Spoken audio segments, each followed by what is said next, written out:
cette date du 19 août, l'activité est le séminaire de jeunesse. Pourquoi cette activité? Cela est notifié dans notre programme d'activité et c'est ce qui nous demande que le département de la jeunesse va organiser des séminaires de thèmes ciblés pour la jeunesse. Parce que cela nous permet d'apprendre selon l'enseignement de Guy, apprendre l'enseignement et la doctrine de Guy. Ce n'est qu'à travers ce séminaire que nous devons à tout moment appeler les jeunes. Qui est jeune? Je pense que c'est tout le monde. Vu que Papa nous le dit ouvertement que la jeunesse n'est qu'un état d'esprit. Et tous nous sommes jeunes. Et en temps normal, on est nombreux. Les papas, les jeunes comme tels, les adolescents. Et nous disons déjà merci à tous ceux qui sont présents pour cette activité. Et vous allez constater que le thème prévu pour cette activité est l'importance de la vie de prière. Et lors du développement, on va comprendre pourquoi prier, quelle est l'importance de la prière dans notre vie. Et quelles sont les références bibliques, quelles sont les références que Papa nous a données.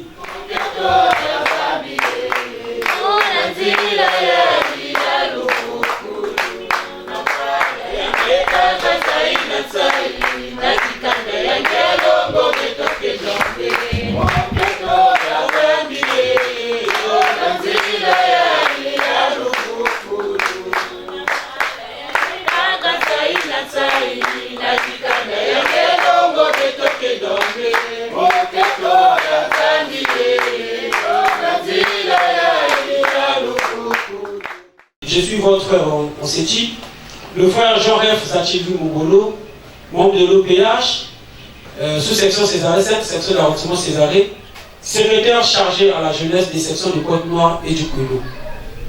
Et pourquoi ces activités de jeunesse? Tout d'abord, nous devons savoir que nous sommes des jeunes chrétiens et non des jeunes mondains. Et raison pour laquelle on doit toujours trouver des temps d'apprentissage de l'enseignement et de la doctrine de Guy Émile. Vu que nous faisons partie de la deuxième nation, nous faisons partie de la CLPH et à tout moment, on doit se former, on doit s'éduquer, on doit apprendre les enseignements. Parce que c'est ce qui peut nous sauver face à l'influence du monde. Lorsqu'on a l'enseignement, c'est ce qui peut nous permettre de résister face à l'adversité. Il est vrai, on doit le noter qu'actuellement le monde bouge. Et il y a une dépravation des mœurs. Et il y a la délinquance juvénile qui prend de l'ampleur. Mais nous, qui prions Dieu, quelle est notre attitude face à cela? Nous sommes des ambassadeurs, nous sommes des porteurs de paix, partout dans nos quartiers, dans nos écoles. Et vu que nous sommes des jeunes qui prions, nous sommes censés influencer notre entourage par notre bonne façon de faire les choses. Émile Mouanza Gédibidi, membre confirmé de l'OPH, président adjoint de la sous-section Césarée numéro 5. Je suis aussi le secrétaire général adjoint du département de Pointe-Noire et Kouilou à la jeunesse flottante. Et merci à Papa Guillemot Loufasé Tukwabo de m'avoir choisi pour venir décortiquer le peu qu'il va m'inspirer ce jour pour ce séminaire que nous avions intitulé La vie de prière. Et je crois que avant toute chose, nous allons vous donner le plan qui va servir pour ce séminaire. Et bien que Maman Grâce a prié, mais comme c'est son ministère, nous pouvons le faire avec notre force. Nous allons une fois de plus, comme nous le dit les thèmes, comme a dit Papa Zaki, que Jésus-Christ a déclaré que prier sans cesse. La prière est un mouvement de l'âme tendant à une communication spirituelle avec Dieu. Nous venons par exemple à Ararat. selon le programme établi. Et dès lors que vous avez fait un programme d'arriver à Ararat, d'abord à l'heure, et pour venir suivre tout ce qui va se passer à Ararat, c'est déjà une prière, parce que tu t'es préparé depuis la maison que je vais aller prier. Alors, pourquoi prier? Ici, nous allons prendre les assertions de Guy-Émile Loufa-Sétou avec vous-même, puisque c'est lui qui nous demande de prier. Et nous, frères et sœurs de l'association de Zolo Amo OPH, avions déjà compris que c'est lui réellement Dieu. Donc, pourquoi il nous demande de prier? Alors, dans son document guide pratique de membres de l'OPH, Papa Émile nous dit ceci. Pourquoi prier? Lisons-le au nom de Papa Guy-Émile Loufa, si tu crois. Papa Émile dit ceci. Voici 9 raisons pour lesquelles nous pouvons prier. Papa Émile donne 9 raisons qui font que nous, les humains de la terre, devrions obligatoirement prier.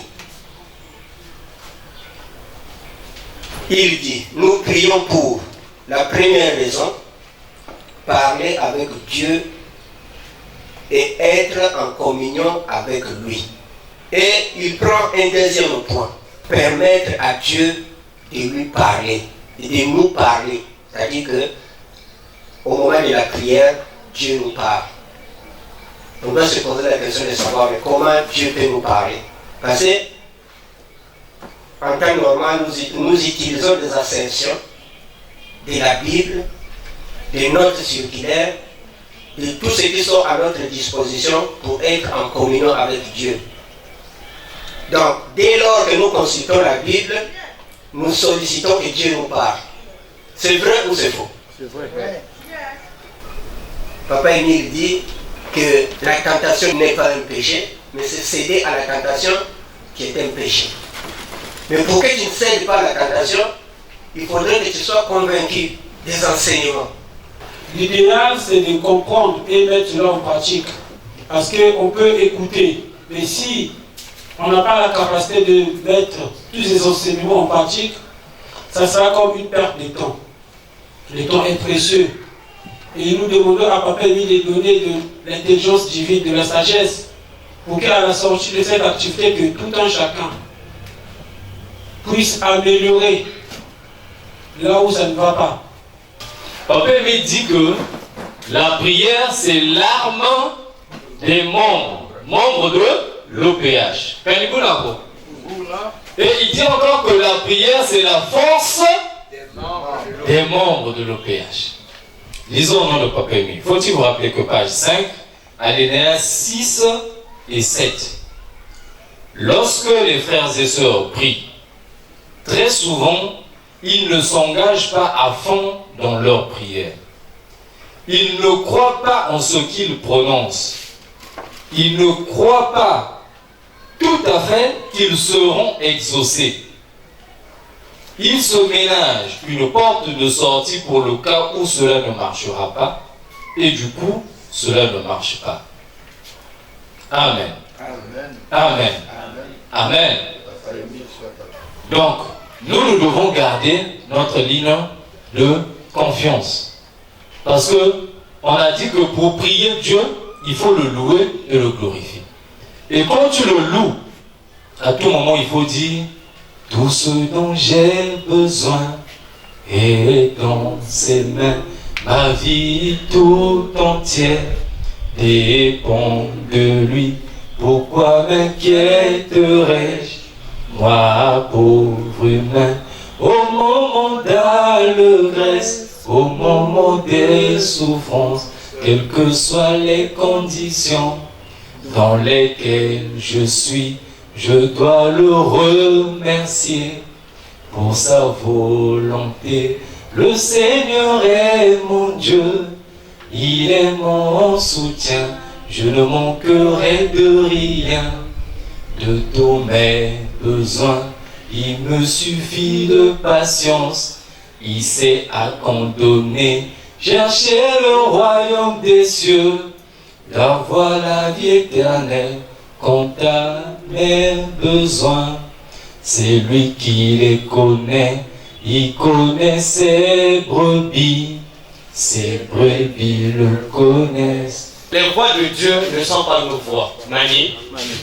Les pensées de Dieu ne sont pas nos pensées. Très souvent nous prions, nous demandons à Dieu quelque chose. Mais cette chose-là parfois peut être nuisible pour nous-mêmes.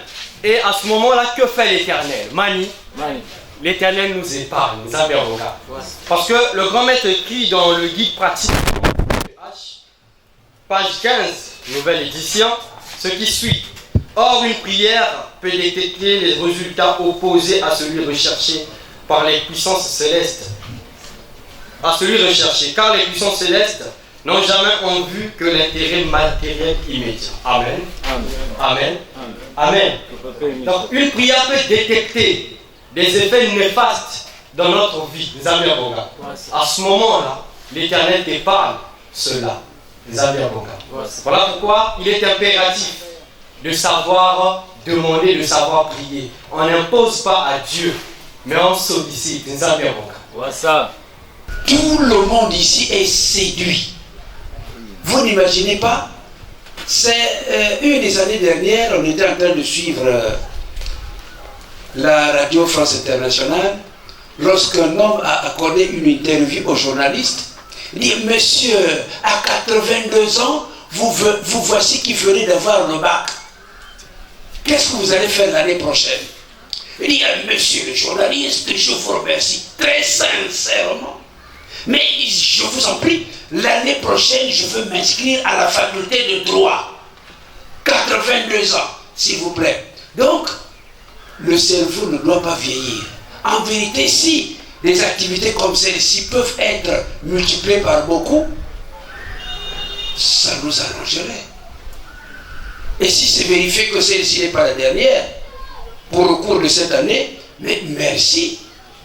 C'est d'abord féliciter, sinon mieux, les intervenants, pourquoi pas les organisateurs, en l'occurrence le département de la jeunesse du Copel du Cotec pour ce séminaire et qui arrive à point nommé parce que la jeunesse a besoin de ces rudiments pour progresser, pour aller de l'avant dans la voie du salut, celle qui est plutôt la voie de l'OPH. Pour la synthèse, je crois que le plan de notre séminaire nous a bien édifié. Le développement aussi nous a aidé à comprendre ce que c'est la prière et qu'est-ce que nous devons, quelle vie nous devons mener en étant spirituel.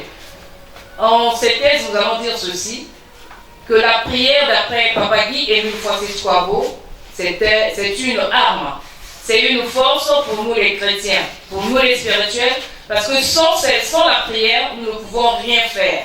La chorale a beaucoup de chansons qui parlent de la prière. Nous ne pouvons rien faire sans la prière. Nous ne pouvons pas nous battre si on ne met pas Dieu devant nous. Ça veut dire que cette étape de notre vie est très nécessaire. Donc la prière étant une arme, une force, nous devons la cultiver au milieu de nous. Nous devons faire de ça une habitude.